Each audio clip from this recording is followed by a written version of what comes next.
રાજકોટની ડેરીમાંથી ઘી લેતા પહેલા વિચાર કરજો.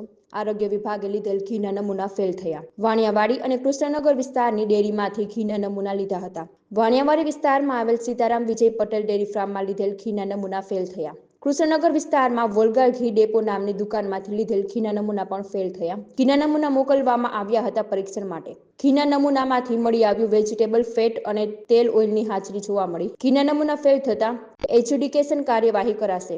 આરોગ્ય વિભાગના ડેઝિગ્નેટેડ ઓફિસર હાર્દિક મહેતાનું આ મામલે નિવેદન સામે આવ્યું. તેમણે જણાવ્યું હતું કે 3 મહિના પહેલા ડેરીમાંથી નમૂના લેવામાં આવ્યા હતા. ગાયનું ઘી સબસ્ટાન્ડર્ડ જાહેર કરવામાં આવ્યું હતું. 2 દિવસ પહેલા એસઓજીએ રેડ પાડીને પનીરનો શંકાસ્પદ જથ્થો પકડી પાડ્યો હતો. પનીર જેવો જથ્થો મળી આવ્યો હતો. પ્યોર પનીરમાં વેજીટેબલ ફેટ મળી આવ્યા હતા. પનીરનો જથ્થો વડોદરા સેમ્પલ મોકલવામાં આવ્યો છે. એસિટેટિક એસિડનો ઉપયોગ દૂધ ફાડીને પનીર બનાવવામાં થતો હતો. આ ખાવાથી આંતરડાને લગતી બીમારીઓ થઈ શકે છે.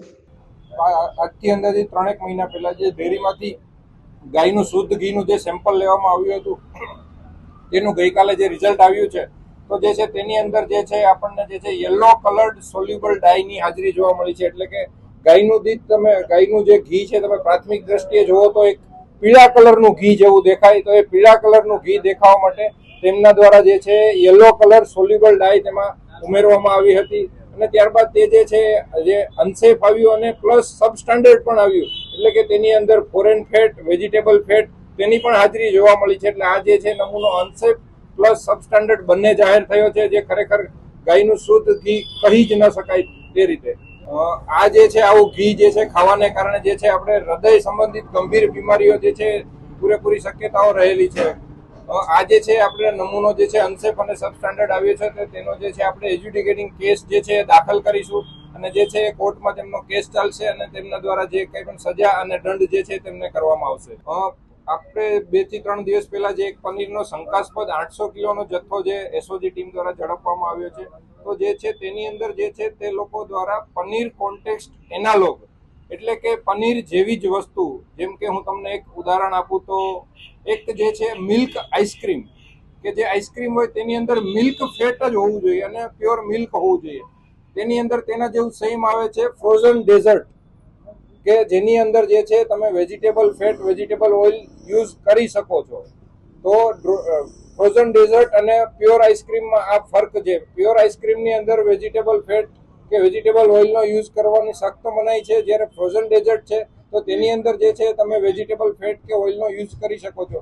તેવી જ રીતે પ્યોર પનીર તેની અંદર વેજીટેબલ ફેટ કે વેજીટેબલ ઓઇલ ઉમેરવાની જે છે કાયદામાં કોઈ જોગવાઈ નથી, જ્યારે પનીર કોન્ટેક્સ્ટ એનાલોગ છે તેની અંદર જે છે તે વેજીટેબલ ફેટ કે તેનું જે છે ઉમેરવાનું જે છે કાયદામાં પરવાનગી છે. તો એવી જ રીતે આ વસ્તુ જે છે તો આપ સમજી શકો કે પનીર જેવી વસ્તુ જે છે તે છે એ શંકાસ્પદ જથ્થો ઝડપાયો છે.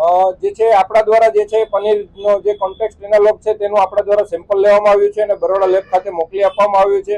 તે સેમ્પલનું જે કંઈ પણ રિઝલ્ટ આવશે તો તેને અનુસંધાને આગળની કાર્યવાહી પણ કરવામાં આવશે. લોકોમાં માન્યતા એવી હોય છે કે પનીર કોન્ટેક્સ્ટ એનાલોગ જે છે ઇન્ડસ્ટ્રીયલ યુઝ એટલે કે ઇન્ડસ્ટ્રીયલમાં કોઈ તેનો યુઝ નથી થતો, પણ પનીર કોન્ટેક્સ્ટ એનાલોગ બનાવવામાં જે છે એસિટિક એસિડ કરીને જે વપરાય છે તેનો ઉપયોગ જે છે એ ઇન્ડસ્ટ્રીમાં થતો હોય છે. એટલે લોકોમાં એક ગેરમાન્યતા હોય છે. અને એસિટિક એસિડ એક એવી વસ્તુ છે એટલે કે જે સાદી ભાષામાં કહીએ તો આપણે વિનેગર જે છે માઇલ્ડ ફોર્મમાં હોય છે. એસિટિક એસિડ જે છે એ કોન્સન્ટ્રેટ ફોર્મમાં હોય છે. તો તેને માઇલ્ડ કરી અને પનીર કોન્ટેક્સ્ટ એનાલોગ બનાવવામાં જે છે દૂધ ફાડવામાં કે તેનો ઉપયોગ કરવામાં આવતો હોય છે. આપણે જે છે સેમ્પલ લઈને બરોડા લેબ ખાતે મોકલવામાં આવેલો છે. તેનું પ્રાથમિક દ્રષ્ટિએ આપણે જોઈએ તો અંદાજે 2 થી 3 મહિનામાં જે છે આપણને રિઝલ્ટ મળતું હોય છે. એસિટિક એસિડ જે છે કેમિકલ છે, ખાવાનું ડાયરેક્ટલી કોઈ પણ વસ્તુમાં યુઝ થતું નથી. કોઈ પણ વસ્તુમાં જેમ આપણે કહીએ કે કોઈ પણ વસ્તુમાં વિનેગરનો જેમ ઉપયોગ કરવામાં આવે છે તો તેનો ઉપયોગ વિનેગર તરીકે આ લોકો જે છે દૂધ ફાડવામાં કે એવી રીતે કરતા હોય છે. યસ, દૂધ ફાડવામાં અને એમાં જે છે તે વિનેગર તરીકે એસિટિક એસિડ જે છે કોન્સન્ટ્રેટ એસિડ છે એ કોન્સન્ટ્રેટ ફોર્મમાં હોય છે. તો તેને પાણી એડ કરી માઇલ્ડ ફોર્મમાં બનાવીને પછી તેનો દૂધ ફાડવાની પ્રક્રિયામાં ઉપયોગ કરવામાં આવતો હોય છે. એ જે છે લાંબા સમય આવા પદાર્થો ખાવાને કારણે જે છે લાંબા સમયગાળામાં જે છે આંતરડાને લગતી ગંભીર બીમારીઓ થવાની પૂરેપૂરી શક્યતાઓ રહેલી છે.